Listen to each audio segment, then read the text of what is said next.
Hi, my name is Sue. I have a very weird phobia. I am afraid of touching and even looking at belly buttons. I know it's silly, in fact, extremely silly, but it is what it is. The belly button that we all have is the thing that turns my life into hell. What do you mean exactly, you might ask? Here, let me break it down for you. 1. I can't touch my own belly button. 2. I don't let anyone, not even my mom, touch my belly button. 3. I can't touch anyone else's belly button. 4. I can't look when somebody is touching their own belly button. 5. And this is the worst. When I see someone whose belly button is exposed, I can't look at their belly because I fear that they will touch their belly button. They are all really bad, but the last one, not being able to look at other people's bellies, has really affected my life. I'll tell you why it's the worst in a moment. I began my story by saying that I have a belly button phobia, but some of you may not know what phobia means. Phobia is having an intense and irrational fear of something. Well, what's the difference between a regular fear and a phobia? Here's a good example. Let's say you're 5 or 6 years old and you're playing with a dog. The dog bites your hand, and of course you get really scared.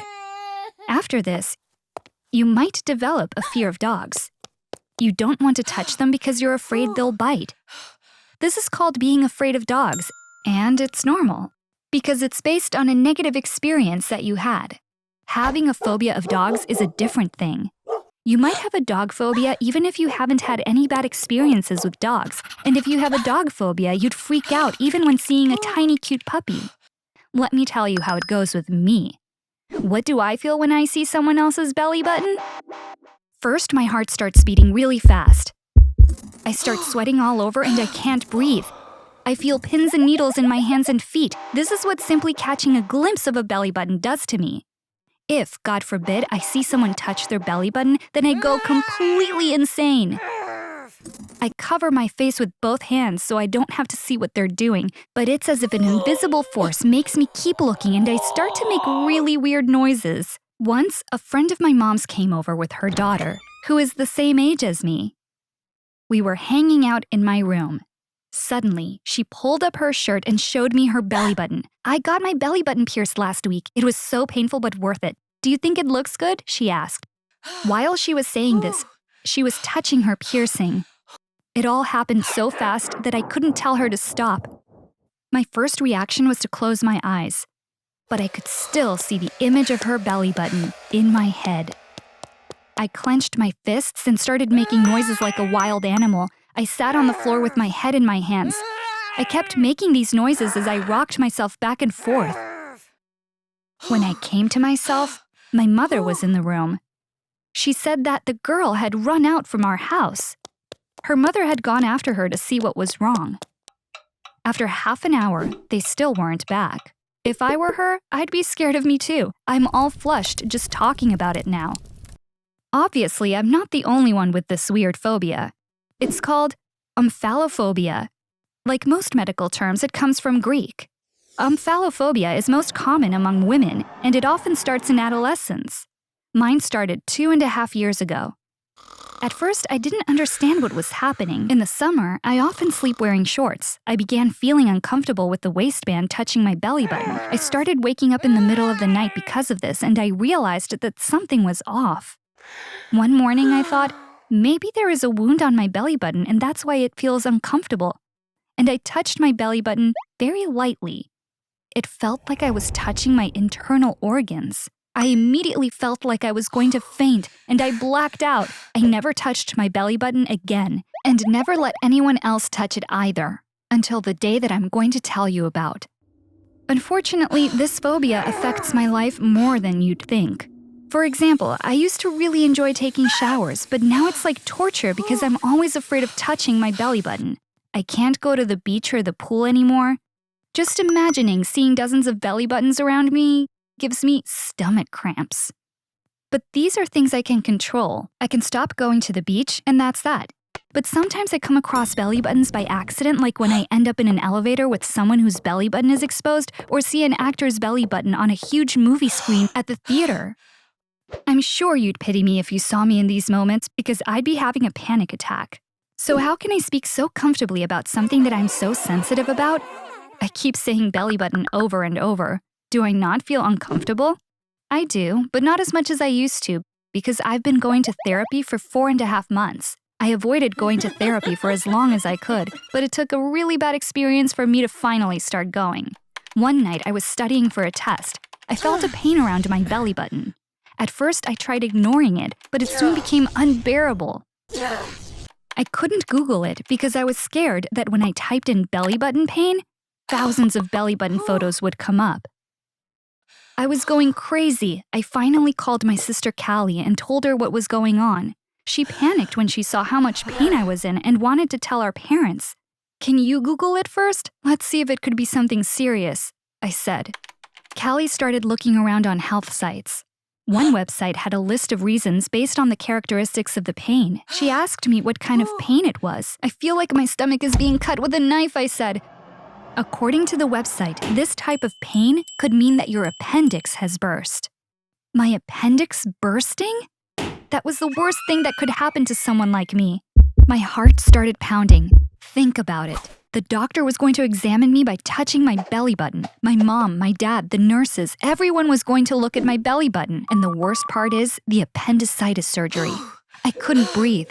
My whole abdomen, including my belly button, was going to become the center of attention. Lots of people were going to be touching it, looking at it, and talking about it. I blacked out at that moment.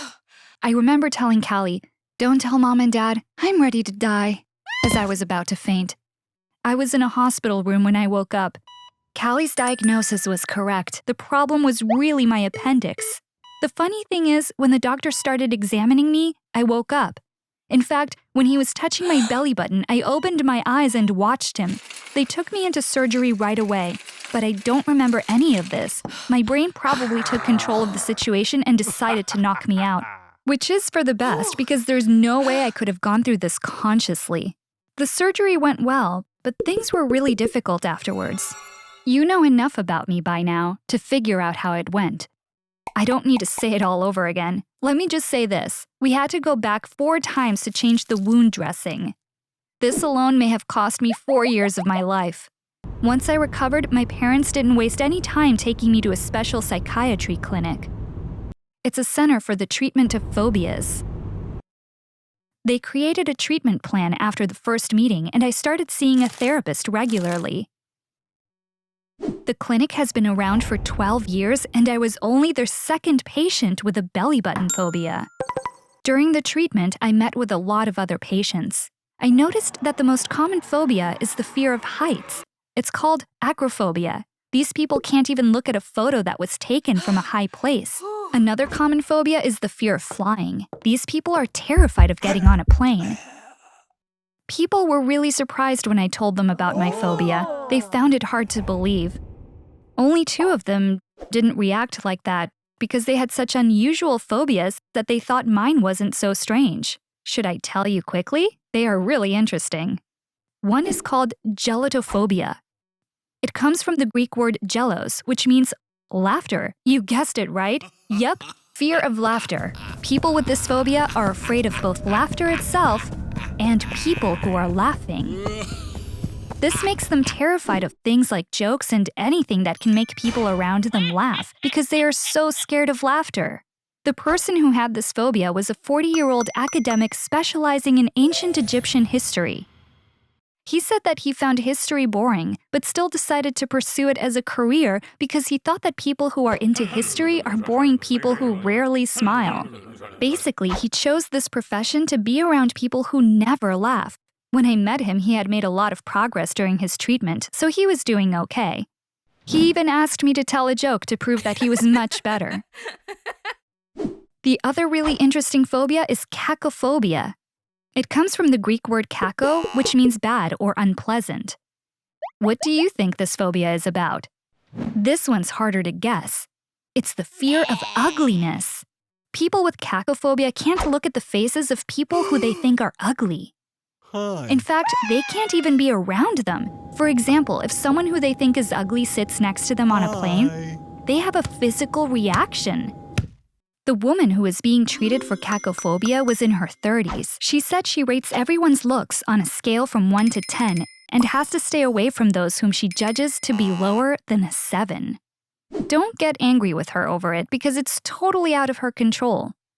Please remember what a phobia is: having an extreme and irrational fear of something. My treatment is still in progress, and as you can see, it's going pretty well because I don't have any difficulties talking about belly buttons. I still can't look at other people's belly buttons, but I've made peace with mine. I even started touching it once in a while. Thanks for listening to me. If you want to hear more stories like this, subscribe to this channel. Bye!